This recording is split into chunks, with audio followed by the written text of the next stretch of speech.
Meridian Township prohibits raking your leaves into the street. Brush piles are also illegal and must be removed within 10 days when given notice.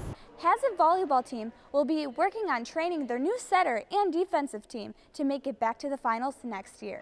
Elmwood and Birchwood Drive is just one of the locations that will be under the Hot in Place recycling program.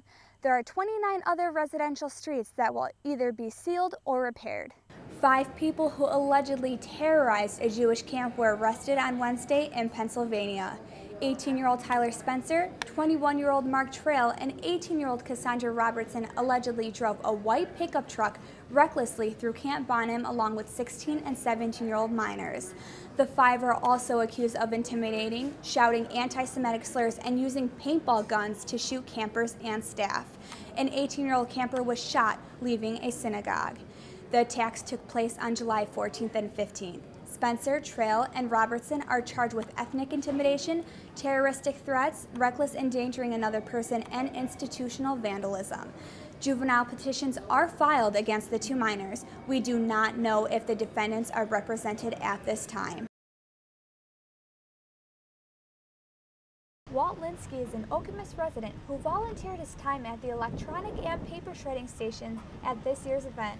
Well, it's important because we really need to get the materials into the proper hands who really know how to handle it.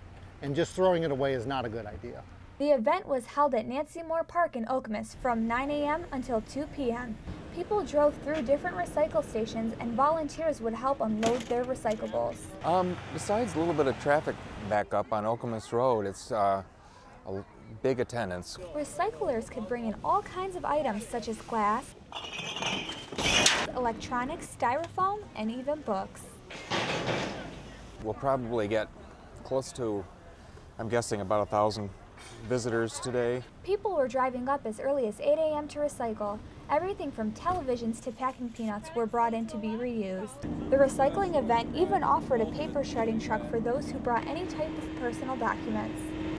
This is just one of the trucks that brought supplies here today, but it will not be enough to transport all these recycled products back. Volunteers are estimating that it will take at least 3 or 4 semi-trucks to get the job done. It's going to produce tons and tons of things that aren't going into landfills that'll be recycled, so I'm very pleased. A coordinator, a special event committee, and about 100 volunteers were needed to make the reused recycled disposal event a success. In Meridian Township, Cindy Harb, Home TV. Butterfly in the sky. We are all teachers in my family. I come by this pretty honestly. It's in a book, a reading rainbow.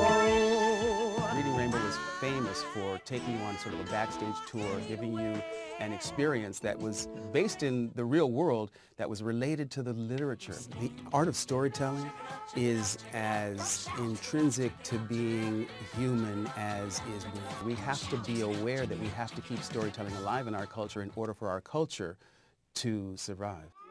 Use the prevailing technology of the day to excite the child. These very engaging tablet devices are the medium of choice for these kids. Oh, hi. I'm Austin, your book buddy here at Reading Rainbow. It looks like you're ready. Hi, I'm LeVar book. Burton, and I'm here to introduce you to our new Reading Rainbow app. We will be working in the fullness of time with schools, teachers, and school districts all over the country.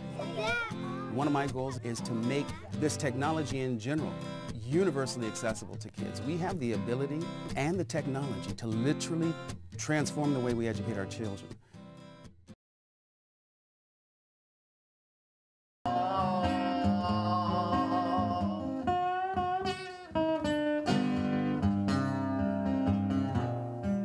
Josh White and the Singing Carolinians. My father did his first European tour with Eleanor Roosevelt. And he was doing well. That's true, though. This is the tune.